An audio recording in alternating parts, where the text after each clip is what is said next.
The transport ship Horizon's Promise drifted peacefully through the darkness of space.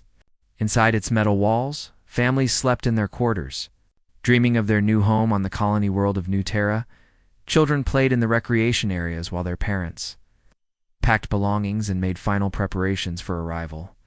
Nobody noticed the shadow that fell across their path until it was too late. Commander Threx stood on the bridge of the Vrelian warship, his compound eyes reflecting the blue light of the tactical display. The insectoid alien clicked his mandibles together in satisfaction as his crew completed the energy net around the human vessel. The humans had no military escort, no weapon systems that could threaten his ship. They were helpless. "Boarding team's ready," his second officer reported, her wings buzzing with anticipation. "The humans have stopped trying to send distress signals. Their communications are completely jammed." Threx nodded his triangular head. For months, the Varelian Empire had watched human expansion into this region of space with growing concern. Humans were dangerous. Everyone knew that. They came from a world of storms and predators, a planet that tried to kill everything living on it. The humans had somehow survived and thrived, becoming one of the most aggressive species in known space. But the Vrelians were smarter, more advanced. And now, they would learn the secrets of human strength by taking prisoners. The boarding was quick and efficient. Vrelian soldiers moved through the corridors of the human ship, their weapons ready, their training perfect. But instead of soldiers or armed colonists, they found families. Parents trying to protect their children, elderly humans shouting in defiance, scientists and teachers and farmers, not warriors. Threx felt disappointed. He had expected to capture military personnel, people who could tell him about human weapons and tactics. Instead, he had civilians. Useless civilians who would tell him nothing important. "Commander," his communications officer called out. "The sorting is complete. We have 247 prisoners total. The medical team reports that 32 of them are human juveniles." Juveniles? Threx's antennae perked up with interest. "Children. Yes, Commander. Various ages. The humans had multiple families aboard." Threx clicked his mandibles thoughtfully. Perhaps this wasn't so useless after all. Young ones could be studied. The Varelian science teams had always wondered about human development. How did such dangerous predators raise their young? At what age did they become truly dangerous? If the Vrelians could understand human childhood, they might find weaknesses that could be exploited. "Separate the juveniles from the adults," Threx ordered. "Take them to the observation wing. I want them kept isolated and monitored constantly. The adults can go to the standard detention cells." In the holding area of the human ship, families clung to each other as Vrelian soldiers sorted through them. The aliens were efficient and cold, pointing with their weapons to direct people into different groups. Parents shouted and protested as their children were taken away, but the Vrelians did not care about their cries. 8-year-old Deho held his sister's hand tightly as the insect-like aliens approached them. Mina was 10, and she was trying very hard to look brave, but Deho could feel her hand shaking. Behind them stood Taijin, who was 12 and tall for his age. Next to Taijin was little Jiwoo, only 6 years old. With tears running down his round face, "Don't cry," Mina whispered to Giwoo. "We have to be strong." A Vrelian soldier reached for them with its chitinous limbs. "These ones, take them." "No." A woman's voice cut through the chaos. Hyeri, their teacher, pushed through the crowd of adults. She was young, barely 25, and she had been responsible for watching the children during the journey. "Please, let me go with them. They're scared. They need someone." The Vrelian soldier tilted its head, considering. "You are adult. I'm their caretaker," Hyeri said quickly. "I take care of them. Keep them calm. They'll be easier to manage if I'm there." The soldier consulted with another Vrelian through rapid clicking sounds. Finally, it nodded. "Very well. This one comes too." They were marched through corridors that smelled strange, like chemicals and something bitter that made Deho's nose wrinkle. The Varelian ship was cold and dark, with lights that hurt their eyes. The aliens took them to a section of the ship that looked different from the rest. With large windows and strange equipment everywhere, Observer Clenth waited for them in the observation wing. He was a scientist, not a soldier, and he examined the human children with great interest. They looked so small and fragile. Soft skin, tiny bodies, no natural weapons at all. How did such weak creatures grow into the dangerous humans that everyone feared? Place them in separate cells, Clenth instructed. Standard observation protocols. I want full monitoring of their behavior, eating habits, sleep patterns, and stress responses. Separate. Hyeri stepped forward, her voice rising. You can't separate children this young. They'll be terrified. That is the point, Clenth said simply. We wish to observe how they handle stress. Hyeri was pushed into one cell. Then Taijin was taken to another. Mina fought and screamed as they dragged her away from Deho, but the Vrelians were much stronger. Jiwoo was placed in a cell at the far end. His small voice crying for his mother, Deho found himself alone in a white room with a bed, a sink, and nothing else. He could see through the transparent wall into the corridor, where Vrelian scientists moved back and forth, watching him like he was an animal in a zoo. He sat on the bed and pulled his knees to his chest. He wanted his parents. He wanted to go home. But most of all, he wanted his sister. Mina always knew what to do. Through the transparent walls, he could see other cells. He spotted Mina in one, and she was looking around carefully, her eyes moving over every surface. Taijin was in another cell, and he was already examining the door mechanism, his face thoughtful. Even little Giwu had stopped crying and was watching the Vrelians with wide eyes. The aliens thought they had captured. They thought they were studying weak little humans who would break easily under stress. They thought wrong. Deho's mother had taught him something important before the journey started. She had said that humans were survivors, that their ancestors had lived through ice ages and droughts and predators that wanted to eat them. That being human meant never giving up, no matter how bad things got. He looked at his reflection in the shiny wall and made himself a promise. They would get out of here. All of them. Together, the Vrelians watched their monitors and took notes, satisfied with their new specimens. They had no idea that they had just started a countdown to their own destruction. They had no idea that taking human children was the worst mistake they could possibly make. In his command chair, Threx reviewed the initial reports and smiled. This would be valuable research. This would help the Vrelian Empire understand and eventually defeat the humans. He had 4 days before he learned the truth. The first day passed slowly for the children. Observer Clenth made detailed notes as he watched the monitors showing each cell. The human juveniles behaved exactly as his theories predicted. They showed signs of distress, fear, and confusion. They were harmless, just as he had expected. Taijin sat in his cell and appeared to be doing nothing. But Clenth's instruments detected that the 12-year-old's eyes moved constantly. Following the guards who passed by, watching the patterns of their movements, the boy's brain activity was unusually high for someone in captivity. The Vrelian scientist made a note about this, but did not think it was important. What Clenth did not understand was that Taijin was counting. He counted the seconds between guard patrols. He counted how many steps it took for them to walk from one end of the corridor to the other. He counted how many guards came on each shift, and which ones looked tired or careless. His mind was building a map of everything he saw, storing every detail for later. Taijin had always been good at puzzles and strategy games. His parents called him their little genius. Now he was treating this prison like the biggest puzzle of his life, and he was determined to solve it in another cell. Mina cried loudly whenever a Vrelian came near. She threw herself at the transparent wall and begged to see her brother. She screamed for her parents. The aliens watched her with clinical interest. Measuring her stress levels and emotional responses, Clenth nodded with satisfaction. The 10-year-old female shows typical juvenile distress patterns. High emotional reactivity, seeking comfort from authority figures. Classic helpless behavior. But Mina was not helpless at all. Between her screaming fits, when the Vrelians were not looking closely, she tested everything in her cell.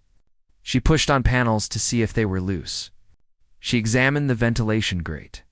She studied the lock mechanism on her door every time it opened. And most importantly, she watched the Vrelians themselves. Mina had learned something important from her grandmother, who had survived a terrible war when she was young. Her grandmother had told her that sometimes the best weapon is making others think you are weak.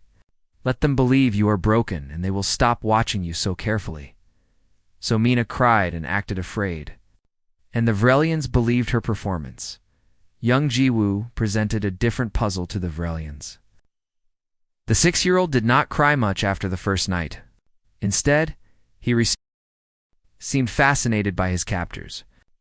When a junior guard named Zilt came to deliver his meal, Jiwoo smiled at the alien. "Hello," Jiwoo said in his small voice. "What's your name?" Zilt was surprised. Most humans screamed or stayed silent. This tiny one was trying to talk. "I am Zilt," he answered carefully. "That's a nice name," Jiwoo said. "Are you a soldier?" "I am a guard," Zilt corrected, feeling a strange warmth at the child's friendly tone. "I make sure you stay safe in your cell." Jiwoo tilted his head. "Can you tell me about your ship?" "It's very big. How many rooms does it have?" Zilt saw no harm in talking to such a small human. The creature was barely more than a hatchling. "Many rooms." 300 on this deck alone? We have 5 decks total." "Wow," Jiwoo said with genuine wonder. "And how many guards work here?" 40 guards on rotation," Zilt answered proudly. "We are very well staffed." Over the next 3 days, Jiwoo asked many questions. Where was the control room? How did the doors work? What were the codes for different alert levels? Zilt answered them all, pleased to have someone who seemed interested in his work. He did not realize that the 6-year-old human was gathering intelligence, memorizing every piece of information for the escape he knew would come. Jiwoo's parents had taught him to be curious about everything. They never imagined that their son would use that curiosity to map out an alien prison ship. Daeho worried the Vrelians more than the others. The 8-year-old stopped eating the food they provided on the second day. He would take the tray, look at it, and push it away untouched. By the 3rd day, his body started changing in ways that alarmed the observers. "His metabolism is shifting," Clenth reported to Commander Threx. "Heart rate is dropping. Body temperature is lowering. He is entering some kind of conservation state." "Is he dying?" Threx demanded. "Unknown. This may be a stress response unique to humans. Or perhaps the food is not compatible with human biology." What the Vrelians did not know was that Daeho had chosen to stop eating. His father had taught him about survival situations, about how the human body could adapt to extreme conditions. His father had explained that when food was scarce or unsafe, the body could shift into a special mode, burning fat reserves and heightening certain senses. Daeho did not trust the alien food. But more than that, he knew that when the time came to fight, he needed his body to be ready. And the human body was capable of incredible things when pushed to its limits. Hyari, isolated in her own cell, could only watch the children through the transparent walls. The Vrelians allowed her to see them, but not speak to them. It was torture of a different kind. Watching the young ones, she was supposed to protect suffering in their separate prisons. But Hyari was not as helpless as the aliens believed. She had been a teacher for only 3 years, but before that, she had served in the Colonial Defense Force. She knew basic combat, basic strategy, and most importantly, she knew how to read people, including aliens. She noticed which guards were lazy, which ones could be manipulated with sympathy, which ones had security access to different areas. She memorized shift changes and weak points in their routine, and she started leaving false clues in her conversations with the guards, making them believe that human rescue ships would come from a different direction than they actually would. "Please," she begged one guard, "if you're going to keep us, at least let me comfort the children. They're so young." "Don't you have young ones of your own?" The guard's antennae twitched. "I have hatchlings, yes. But orders are orders." "I understand," Hyari said softly. "I just want you to know that help is coming. Human ships patrol the southern trade routes constantly. They'll find us within weeks." The guard relayed this information to his superiors. never realizing that Hyeri had just sent them looking in completely the wrong direction. The real rescue would come from the north, where military vessels operated by the fourth day. Observer Clenth felt confident in his understanding. Human juveniles were vulnerable creatures dependent on emotional bonds and is least stressed by isolation. They showed no dangerous capabilities. The crying one was clearly broken. The quiet one was shutting down. The friendly one was pathetically seeking approval from his captors. The thin one was failing physically. "I recommend we begin the next phase," Clenth told Commander Threx. "Direct interrogation. We can use their emotional weakness against them, perhaps threaten them with further separation to gain information about human colonies and military movements." Threx agreed. "Begin tomorrow. Start with the oldest one. He seems the most aware." Neither of them noticed the small changes happening in each cell. The way Taijin's eyes had stopped moving randomly and now focused on specific targets. The way Mina's crying fits had stopped aligning with guard patrols. The way Jiwoo had started looking at the ventilation grate with unusual interest. The way Daeho's body had stopped wasting away and instead seemed coiled tight, like a spring ready to release. The children were not breaking down. They were preparing. And in the cold darkness of space, transmitted on a frequency the Varelians had not even thought to monitor, a signal pulsed outward from the observation wing. A signal that Taijin had managed to send 3 days ago, using knowledge from educational programs about basic electronics. Help was coming. Not in weeks, but in hours. The Varelians went to sleep that night, believing they were in complete control. They believed they understood human children now. They believed they were safe. They were wrong about everything. The fourth day began like all the others. Guard Zilt brought breakfast to the cells, moving down the corridor with his usual routine. He had grown fond of the small human called Jiwoo, who always had questions and seemed so eager to learn. Today would be different, though. Today, Observer Clenth wanted to begin interrogations. Zilt opened the door to Jiwoo's cell, carrying the food tray in his lower arms while his upper arms held a datapad. "Good morning, little one. How are you today?" Jiwoo smiled at him from the bed. "I'm okay, Zilt. Thank you for asking. That's good. After you eat, the Observer wants to speak with you." Zilt stepped fully into the cell, turning slightly to place the tray on the small table. That was when Gu moved. The 6-year-old launched himself from the bed with a speed that shocked the Varelian guard. In his small hand was a piece of metal, sharp and gleaming. Jiwoo had spent 2 days working it free from the ventilation grate, using his tiny fingers to bend and scrape until he had a weapon. Now that weapon drove straight into Zilt's primary visual cluster. The Varelian's scream echoed through the observation wing. Blue-green blood sprayed across the white walls as Zilt stumbled backward, dropping the tray. His hands went to his ruined eyes, his mandibles clicking in agony and shock. Jiwoo did not stop. His parents had taught him to never do anything halfway. If you start something, you finish it. He struck again, this time at the guard's communication device, smashing it before Zilt could call for help. The alarm finally sounded loud and harsh. Red lights flashed throughout the corridor. But Jiwoo had already taken Zilt's access card and was running toward his sister's cell. Down the corridor, Mina heard the alarm and knew it was time.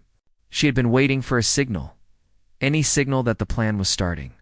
She did not know what the plan was, but she knew there would be one. Humans always had plans. 2 guards rushed past her cell, heading toward the screaming. Mina threw herself at her door, pounding on the transparent surface and shrieking at the top of her lungs. One guard paused, distracted by the noise. "Help me," Mina screamed. "Please, I'm scared." The guard hesitated, his training warring with his orders. He was supposed to respond to the emergency ahead, but this juvenile seemed in distress. He moved closer to her cell to check if something was wrong. Mina's hand shot through the food delivery slot. She had spent days testing that slot, learning exactly how far it opened and how much force she could generate through the narrow gap. Her fingers wrapped around a cluster of sensory organs on the guard's thorax and pulled hard. The Varelian shrieked and stumbled forward, his face slamming against the transparent door. Mina had already retrieved the makeshift garrote she had created from her bedsheet, twisted and braided into a strong cord. She looped it around the guard's neck through the slot and pulled with all her strength. She had learned this technique from a survival show her parents let her watch, never imagining she would need it. The guard thrashed and clawed at the door, but Mina held on, her young face twisted with determination and rage. This alien had taken her from her family. This alien had made her little brother cry. This alien would pay. The second guard turned back when he heard his partner choking. He raised his weapon toward Mina's cell, but suddenly the corridor lights went out. Emergency lighting kicked in, casting everything in dim red light. Taijin had finally gotten the cell door open. It had taken him 4 days of careful observation and experimentation.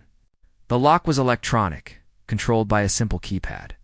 The Vrelians thought their technology was superior, but Taijin had grown up solving logic puzzles and playing strategy games that required thinking 10 steps ahead. He had watched the guards enter their codes hundreds of times, memorizing finger positions and movement patterns. Then he had studied the wear patterns on the keypad itself, seeing which numbers were pressed most often. Combined with his understanding of basic security protocols from human systems, he had narrowed down the possibilities to just 3 combinations. The third one had worked. Now he was out. And his first action was to access the environmental controls panel in the corridor. It was not locked because the Vrelians never imagined a prisoner could escape to reach it. Taijin shut down the main lighting and activated the emergency systems, throwing the wing into chaos.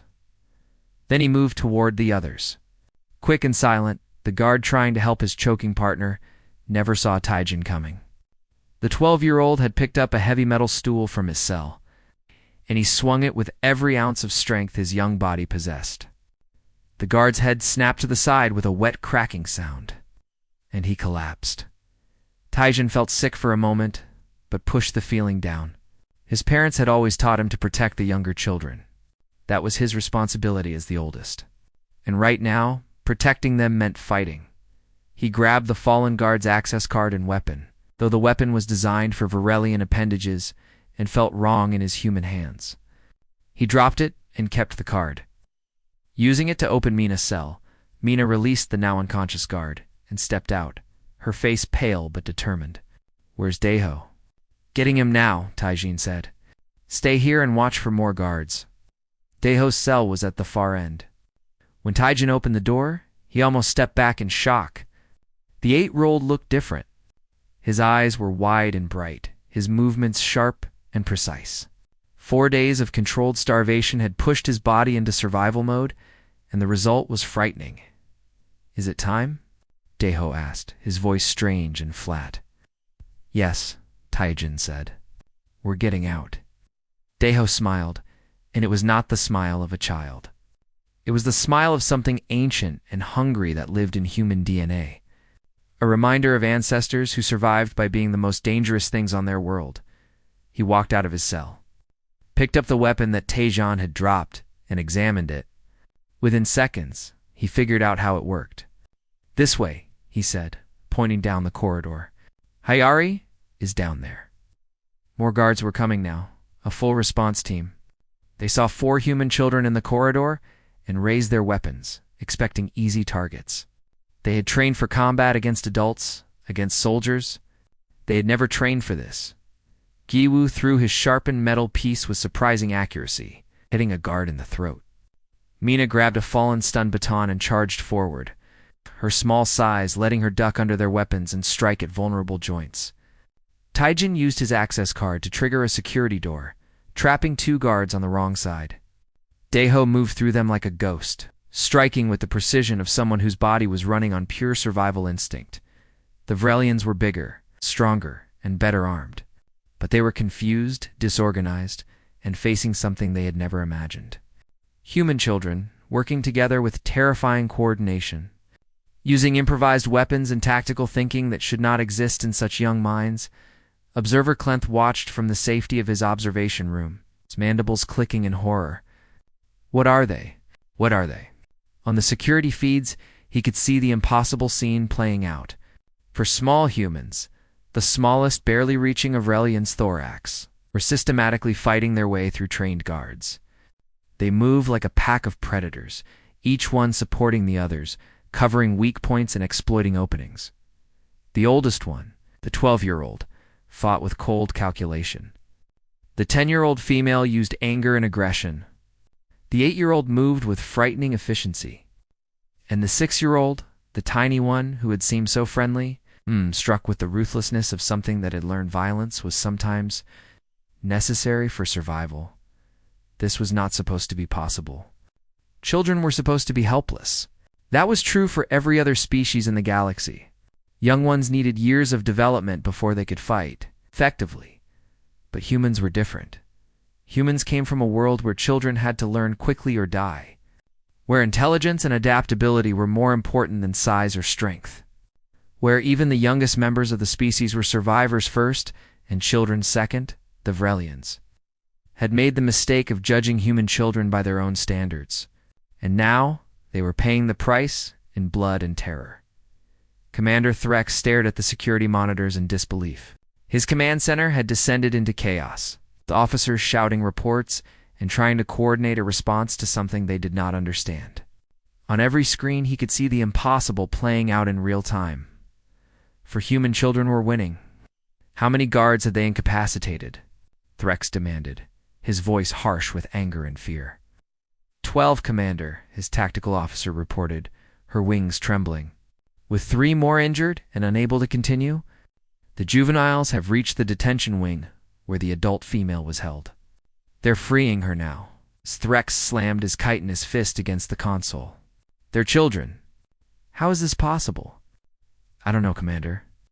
They fight like trained soldiers, but they're using improvised weapons and tactics we've never seen before. On the monitors, Threx watched as the smallest human, the 6-year-old, squeezed through a ventilation duct that was too narrow for Varelian guards to follow. Moments later, a security door opened from the inside, letting the other children through. They were using their small size as an advantage. Getting into spaces his guards could not reach, the 12-year-old was even worse. He had somehow accessed a data terminal and was now cycling through security protocols, opening and closing doors throughout the ship, creating confusion and separating guard units. How did a child know their systems well enough to do that? Get Observer Clenth up here immediately, Threx ordered. I want answers. While they waited, the situation continued to deteriorate. The children had freed the adult female Hyeri, and now the 5 humans were moving toward the shuttle bay with terrifying purpose. They knew exactly where they were going. They had a plan. Observer Clenth arrived at the command center moments later, his scientific calm completely shattered. Commander, I must report a critical error in our assessment of human juveniles. I can see the error, Threx snapped, gesturing at the monitors. What I need to know is why this is happening. Clenth pulled up data files on the main display. I have been reviewing all available information on human development and evolution. The data was available all along, but I dismissed it as exaggeration or propaganda. I was wrong. The display showed images of Earth, the human homeworld. It was a blue and green sphere that looked beautiful from space, but the data told a different story. Extreme temperature variations, aggressive weather systems, countless predator species, bacterial and viral dangers that killed constantly. Earth is classified as a Class 7 death world, Clenth explained, his voice shaking. Only the most dangerous and adaptable species survive there. Humans are not just survivors. They are apex predators who evolve through constant struggle. I know all this, Threx interrupted. But these are children, juveniles. They should not be capable of combat. That is where we made our critical error, Commander. Clenth brought up comparative development charts. In most species, including our own, juveniles are helpless for extended periods. They require constant care and cannot survive independently. We assumed humans were the same. The charts showed the timeline of human childhood. A human infant is indeed helpless, Clenth continued. But by age 4 or 5, they have already developed language, tool use, and problem-solving abilities that rival adult members of some species. By age 6, they can learn complex physical skills and strategic thinking. By age 12, their brains are capable of abstract reasoning and long-term planning. But they're still physically weak, Threx protested. watching as young Daeho took down another guard with brutal efficiency. Physical strength is not the primary human advantage, Clenth said.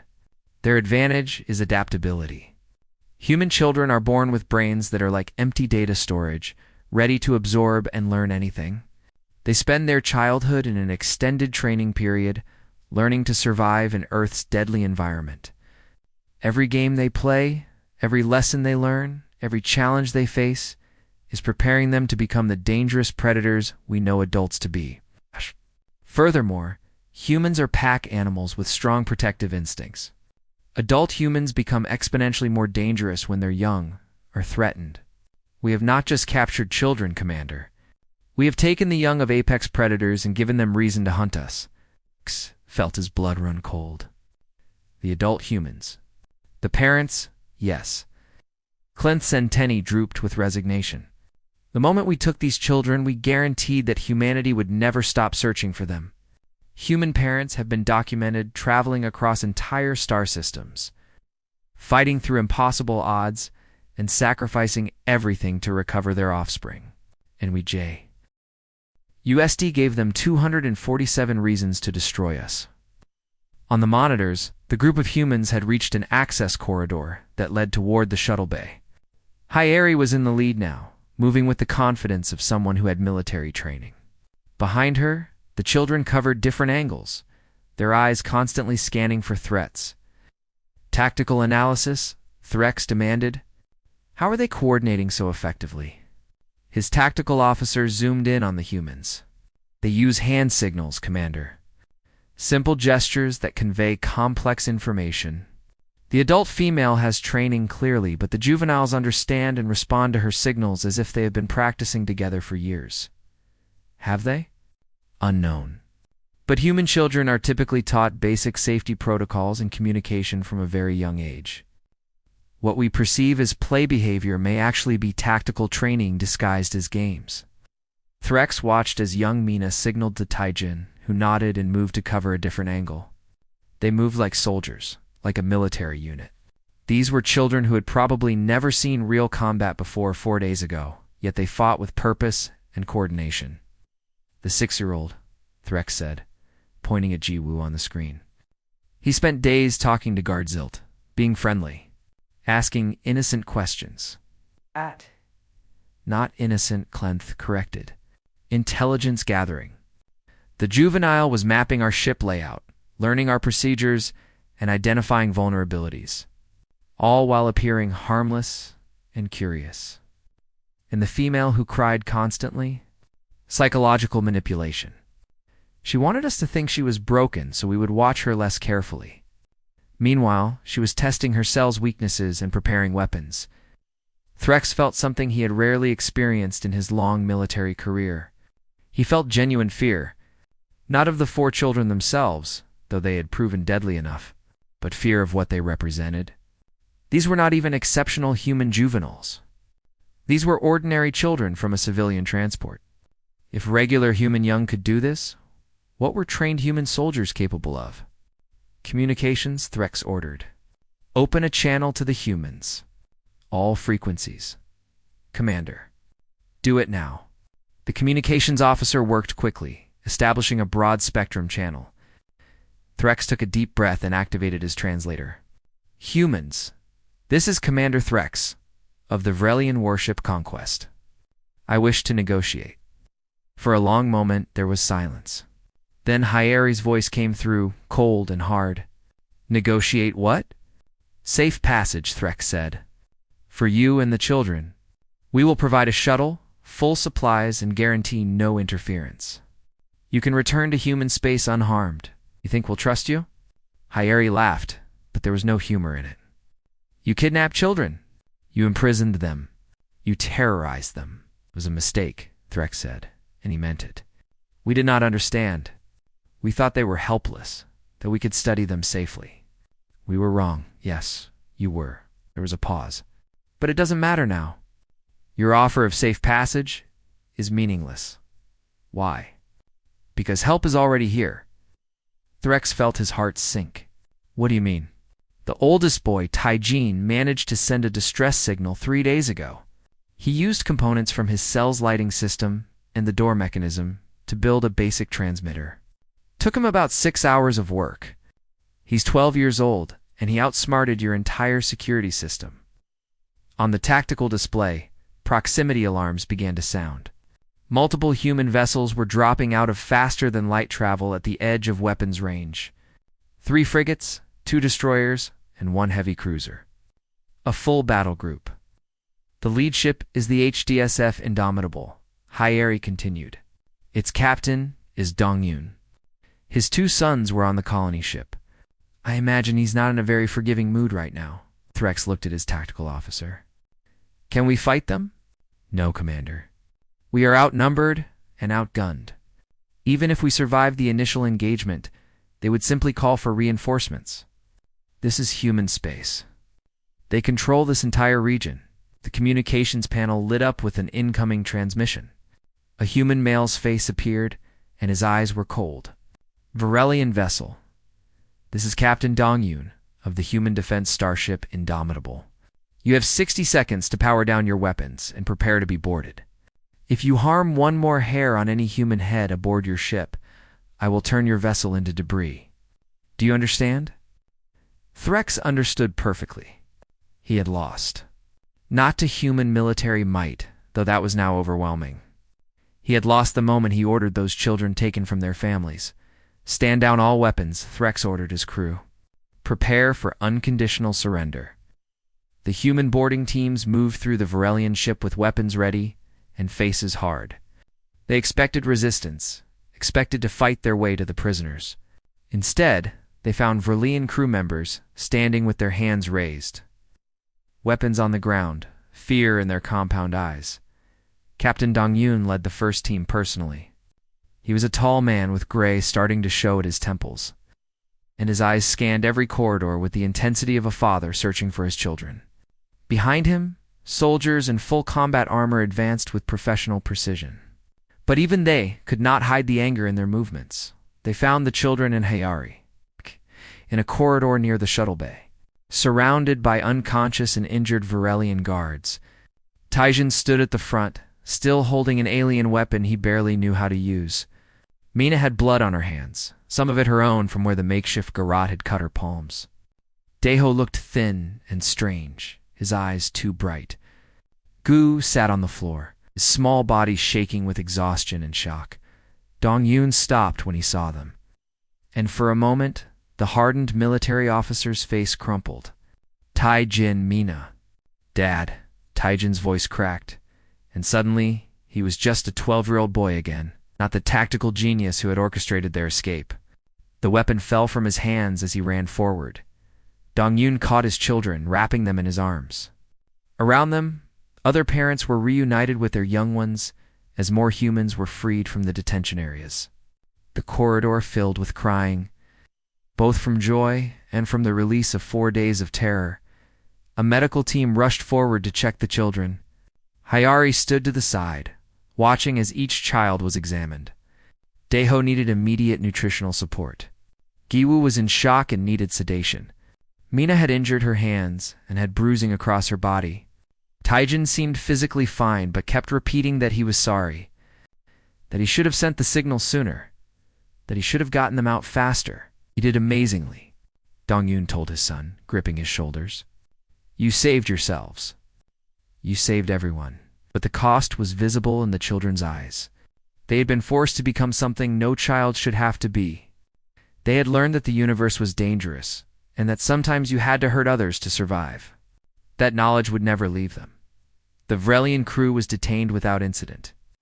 Commander Threx was brought before Captain Dong-Yun in the Varelian ship's command center. The insectoid commander kept his head lowered, his antennae flat against his skull in a gesture of submission. I surrender my ship and crew to human authority, Threx said formally. I take full responsibility for this incident. My crew was following my orders. Dong-Yun stared at him with barely controlled rage. You took children. You imprisoned them. You've studied them like animals. Yes.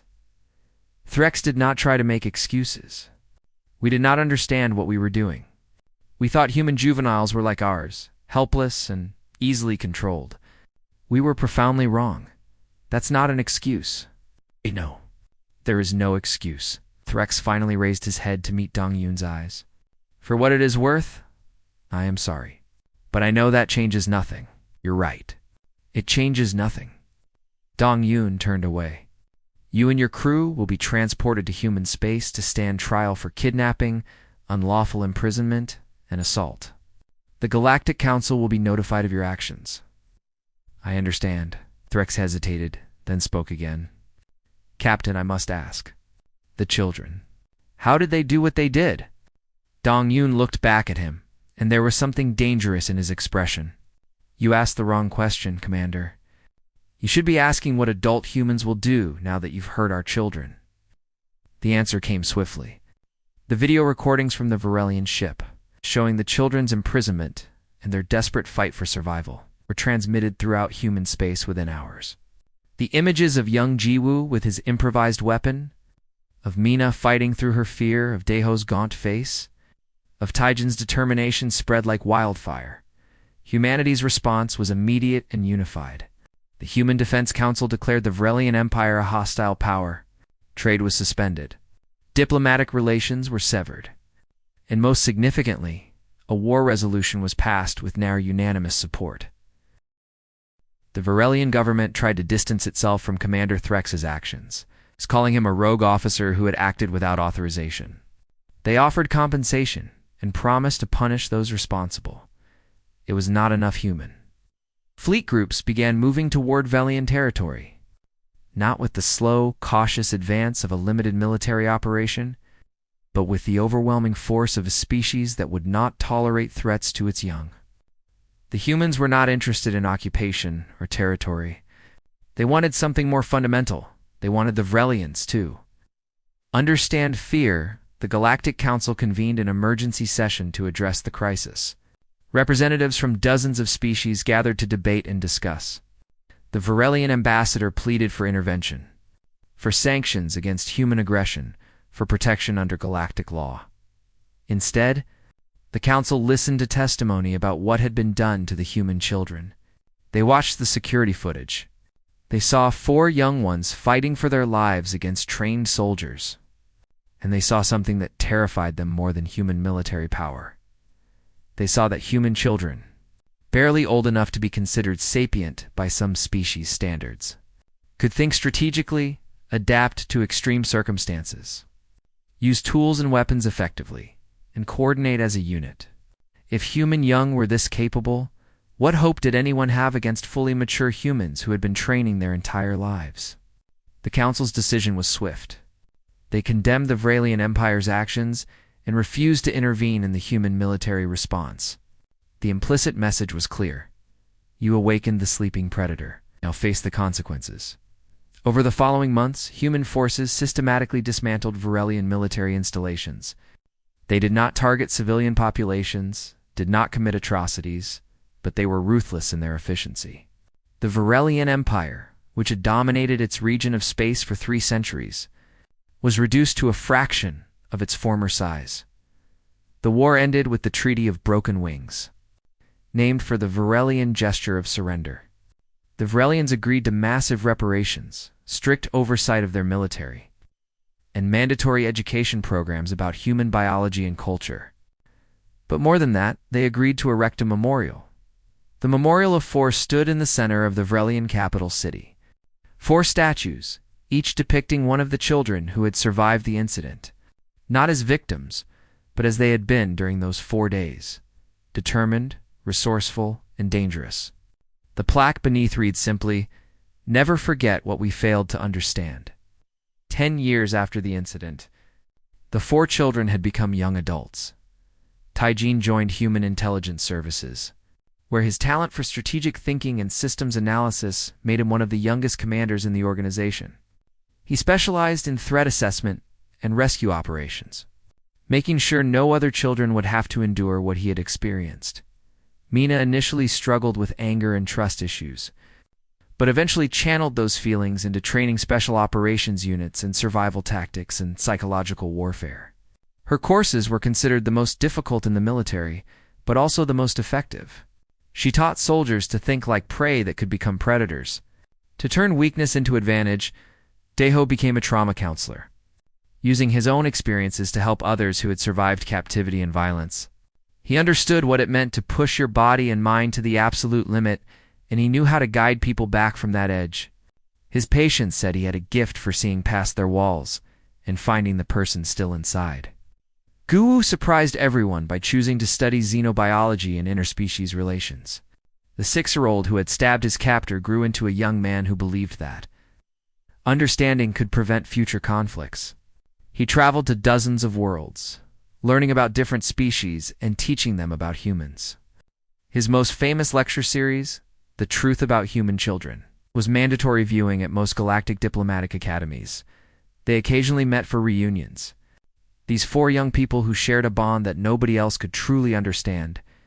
They did not talk much about those for days on the Varelian ship. They did not need to.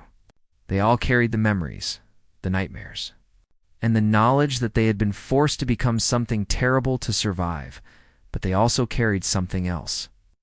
The absolute certainty that they were survivors, that they came from a species that had clawed its way to the top of Earth's brutal food chain through intelligence, adaptability, and an absolute refusal to give up.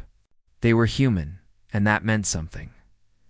Hayeri published her memoir 3 years after the incident. For days became a best-selling account that humans read with pride and aliens read with horror. She used the substantial proceeds to fund education programs throughout human space, with a special focus on teaching children practical survival skills, strategic thinking, and emotional resilience. We cannot protect children from everything, she wrote in the book's introduction, but we can prepare them. We can teach them to think, to adapt, to fight when necessary, because that is what it means to be human. We are born vulnerable, and we become strong through learning and experience. That is our greatest advantage, and it is also our greatest responsibility. The Varelian mistake, as it became known, fundamentally changed how other species interacted with humanity.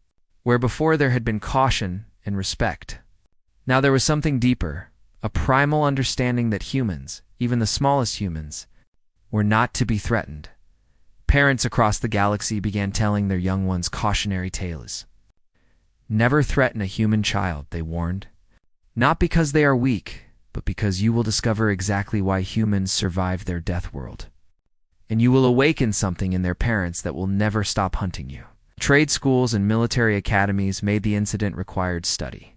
Future officers and diplomats learned to recognize the signs they had missed, to understand that human childhood was not a period of helplessness, but an extended training program that created some of the most adaptable and dangerous individuals in known space.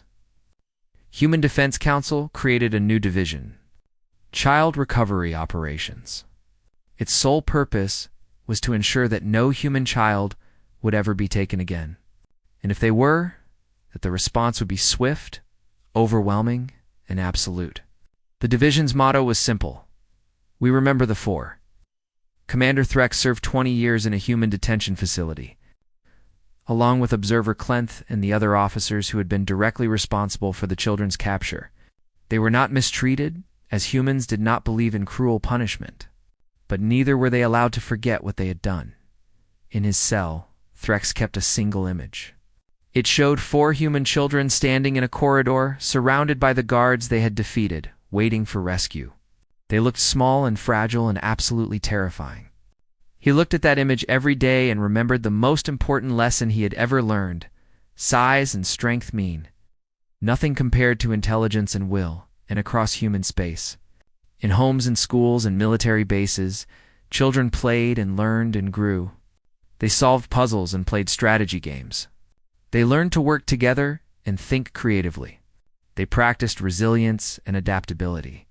They were preparing, just as their species had always prepared, for a universe that was often hostile and unforgiving.